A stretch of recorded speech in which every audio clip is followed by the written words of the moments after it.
Share screen. Iya. Assalamualaikum warahmatullahi wabarakatuh. Perkenalkan, nama saya Gibran Pranova dan saya bekerja sekelompok dengan Fadilah Fauzan. Di sini saya akan mempresentasikan tentang hasil diskusi kami. Yang pertama, kita bisa melihat pada bagian bawah kolom stratigrafi itu terdapat facies X, di mana facies X itu merupakan basement. Umumnya, basement itu merupakan batuan beku. Nah, itu bisa terlihat, itu dia terbentuk kira-kira sekitar 400 meter dia dalamannya. Lalu, pada kolom stratigrafi ke-8, kita bisa melihat bahwa ada perbedaan kedalaman, yaitu di antara kolom ke-7 dan 8. Nah, ini perbedaan ketiga ini dapat diindikasikan adanya fenomena sesar.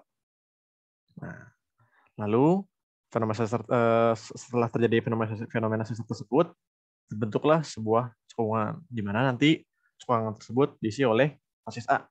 Nah, facies A itu sendiri merupakan batuan konglomerat. Jadi konglomerat itu merupakan batuan yang terbentuk akibat adanya arus yang kencang atau high energy.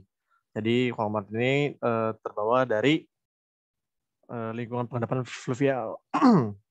Nah, setelah yang facies A ini terisi, bisa lihat lagi pada sebelah barat, itu munculnya facies F. Pertama-tama, facies F itu merupakan shelly and paleoidal waxstone with diverse fauna of bivalves, gastropods, and echinoida, dan bioturbasi ekstensif. Nah, dia ini merupakan facies yang pertama kali munculnya fauna. Nah, jadi saat kemunculan facies F ini terdapat suplai sedimen dan yang banyak. Jadi dia membawa fauna-fauna dan lainnya. Lalu ada facies G. Facies G itu sendiri merupakan masif algal bryozoan dolomite in unbedded lenticular masses. Nah, jadi facies G ini merupakan terusan dari facies F, di mana dia itu mempunyai lenticular masses. Nah, di sini juga terbanyak fosil invertebrata yang juga including boring organism. Boring organism itu sendiri merupakan makhluk hidup yang dia itu menguburkan badannya, itu menggali ke bawah. Nah, itu terus. Nah, sampai di kolom stratigrafi ke-8. Pada kolom stratigrafi ke-8 ini bisa dilihat bahwa ada transisi dari facies G ke facies F. Di mana facies H maksudnya. Di mana facies H itu sendiri merupakan well-bedded calcarenite interbedded with thin calcareous shell. Nah, di sini yang merupakan highlight-nya merupakan adanya struktur sedimen berupa flood cast dan groove cast.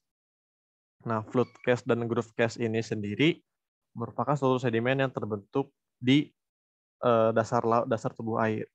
Nah, indikasinya bahwa facies H ini merupakan dalam ceritanya.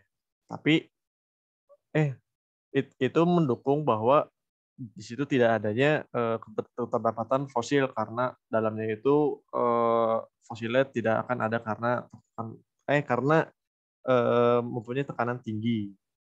Nah, tetapi bagaimana ini bisa ada dari langsung facies G ke facies H? Karena facies G itu mengindikasikan adanya fosil, tapi facies H tidak. Jadi istilahnya tidak ada zona transisinya. Nah, hal tersebut dapat disimpulkan bahwa adanya slope yang curam karena hasil dari sesar tadi. Jadi sesar tadi itu membentuk kayak kemiringan curam, jadi kedalamannya itu langsung berubah drastis. Nah, itu pada antara dari zona G ke zona H. Kita lanjut ke zona C. Nah, zona C itu merupakan very well sorted, fine to medium grain unfossiliferous yellow sandstone. Nah, Jadi pada fase C ini suplai air dan sedimen dari hulu itu semakin berkurang karena dia tidak menunjukkan adanya fosil di situ. Nah, jadi itu dia karena sedimen yang berkurang itu menyebabkan majunya muka air laut. Pada waktu ini juga terdapat iklim kering yang berkepanjangan. Nah, iklim kering yang berkepanjangan itu bisa dilihat dari fasies E dan fasies D. Nah, fasies E itu merupakan bedded unheated dan halide passing fall upwards into massive halide. Jadi fasies E itu merupakan zona evaporit. Begitu juga dengan fasies D. Nah, kenapa di sini disebut ada beriklim kering yang berkepanjangan? Karena endapan dari fasies E itu bisa dibilang banyak, terlebih juga dengan D. Jadi sekalinya ada suplai air sedimen baru masuk, langsung kering, masuk kering gitu. Nah, bisa dilihat kalau fasies E itu merupakan zona evaporit, nah fasies D ini merupakan cikal bakal dari fasies E. Karena di fasies D itu yang di-highlight itu terdapat gypsum nodul, di mana gypsum nodul itu merupakan kayak gumpalan kecil, benjolan mungkin sebutannya, yang mengandung unsur-unsur yang akan membentuk anhidrit, halit, dan batuan evaporit lainnya. Nah, lalu setelah dari CDE, kita bisa melihat adanya si fasies A lagi. Nah, fasies A lagi itu menunjukkan kayaknya seolah-olah ada kemunduran muka air laut. Nah, karena si A ini kan tadi merupakan konglomerat yang dibentuk dari adanya zona fluvial. Nah, mulai dari fase A ini, dia itu suplai air dan sedimennya mulai nambah lagi karena ada suatu kejadian yang di sebelah makin baratnya dari luar kolom stratigrafi ini. Nah, fasies B itu merupakan konglomerat juga, tetapi dengan bentukan yang lebih bagus dari sortasinya maupun kebundarannya. Kenapa bisa begitu? Karena fasies B itu sudah tertransportasi lebih jauh dibandingkan dengan fasies A. Nah, lalu di tengah-tengah fasies B ini kita bisa melihat adanya fasies C lagi. Nah, fasies C ini bisa kita lihat kalau dari keterbentukan sebelumnya pada di sini. Tadi zoom dikit.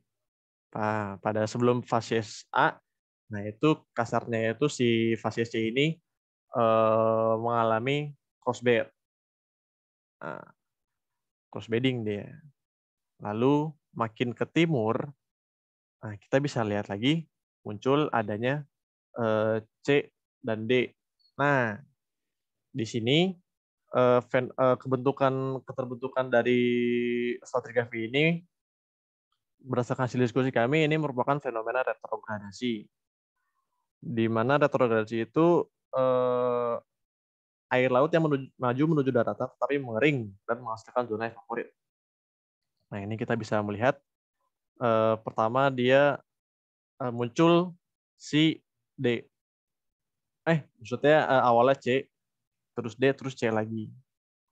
Nah, ini kita bisa lihat ini tidak terjadi sekali, melainkan kurang lebih hampir 3 kali. Pertama C yang D di sebelah timur, yang kedua C yang di tengah-tengah antara timur dan barat, yang terakhir adalah si dari B, C, B. Ini keterbentukan seperti ini merupakan retrogradasi.